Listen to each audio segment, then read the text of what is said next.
So an area that sometimes in the world is not seen as a particularly spiritual expression, and yet for us, we have found deeply core to the heart of God is found in this idea that we say, express as a small group leader love and laughter within your community. And sometimes we say it as a maxim, saying love and laughter plows hard hearts. And I think we've found that to so often be true, that when someone is in a space where they feel like, hey, I'm going to just have fun, and I'm going to feel valued, I'm going to feel loved, I'm going to be in a place of that kind of belonging and safety and enjoyment, that in so many ways softens so many of the things that sometimes are holding them back from God, because they find this love of the community that eventually leads to a love for Christ as a result. Eric, you find that in your ministry experience, any way that has particularly come out for you or for the guys that you've led? Yeah, sometimes we say we have more fun on accident than most people have on purpose. Come on. And when I first came to Chi Alpha, I grew up in the church, and I loved things about it, and I would say I loved God, but I really thought church was boring a lot of times, you know? And if that's okay to say. But I started hanging out with these guys in Chi Alpha, and they were just goofing around and just having the craziest time, but infusing it with love for one another and love for God.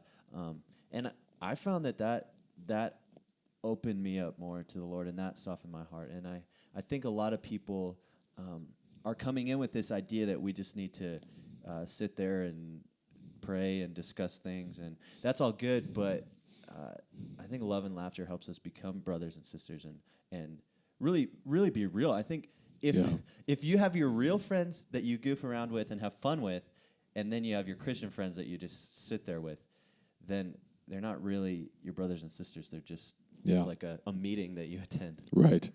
I think it's interesting. They've found in the idea of how do we create habits is that you have to have some kind of reward to what you are doing after something you're doing that you maybe you value doing it, but you don't necessarily in the moment always feel the intrinsic value for it in the moment. So C.S. Lewis, I'm paraphrasing, but kind of says you have to give the kid a candy bar sometimes after he's done his piano lessons, even though you know that for him, he is going to be able to express himself in such a way that he would never be able to express his emotions and his thoughts and his feelings when he suddenly gets good at learning the piano. But in that moment, he doesn't see that. All he sees is, I got to do the keys, and I don't know if I'm bored. I want to go play soccer with my friends.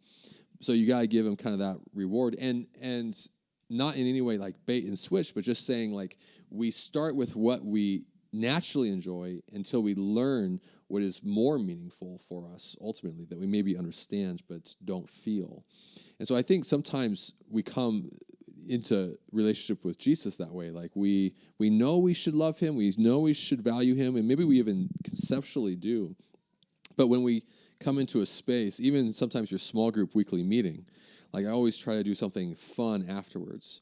Because the guys came because they were hungry for Jesus, but in the busyness of life and all the things that were going on, it was easy for them to maybe not prioritize pursuing him there, but if they knew they were coming and they were going to have fun with their friends, there was a sense of reward for pursuing after Jesus. And eventually they started growing into a place where they didn't really even need that reward anymore. Jesus himself was the reward for their life. But we do find that God made us for community, and so that is not contrary to relationship with God or with each other, but oftentimes is the thing most emphasized in someone's heart as they're learning to emphasize that love of Jesus more practically day to day.